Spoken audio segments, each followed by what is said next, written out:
शशिकांत शिंदे यांनी लिहिलेल्या लेखाच्या नंतर राष्ट्रवादीचे प्रदेशाध्यक्ष सुनील तटकरे यांनी पत्रकार परिषद घेतली आणि या सगळ्याविषयी उत्तरही दिले।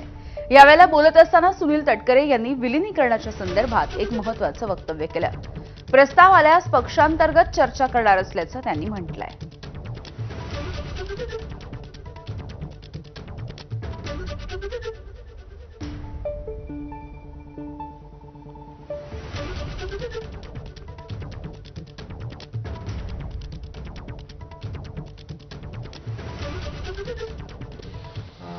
एकत्रीकरण व्हावं, त्यानंतर आता अजूनही महत्त्वाचं आहे की आता ते नाही आहे, त्यांची शेवटची इच्छा पूर्ण व्हावी। या संदर्भातला निर्णय जेव्हा केव्हा कोण चर्चा सुरू करेल त्यावेळेला वहिनी आहेत, कारण त्या आमच्या नेते आहेत, उपमुख्यमंत्री आहेत, एखादा प्रस्ताव किंवा एखादा विचार कोणी मांडला तर मग त्या बाबतीमध्ये पक्षाच्या कोर ग्रुपमध्ये चर्चा होऊ शकते। वेगवेगळे पक्ष ज्यावेळेला सोबत येत असतात त्याला मुख्य पक्षाला त्या संदर्भामध्ये विश्वासात घ्यावं लागतं। पण आज एनडीएचा मुख्य पक्ष भारतीय जनता पक्ष आहे।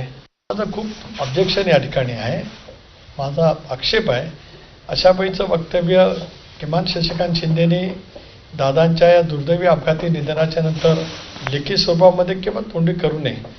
भारतीय जनता पक्षाबरोबरती आपण असलं पाहिजे ही भूमिका दादांची अनेक वर्षापासूनची होती। आता हे जे काही शशिकांत शिंदेने लिहिलेलं आहे हे अनाठही आहे, गैर आहे।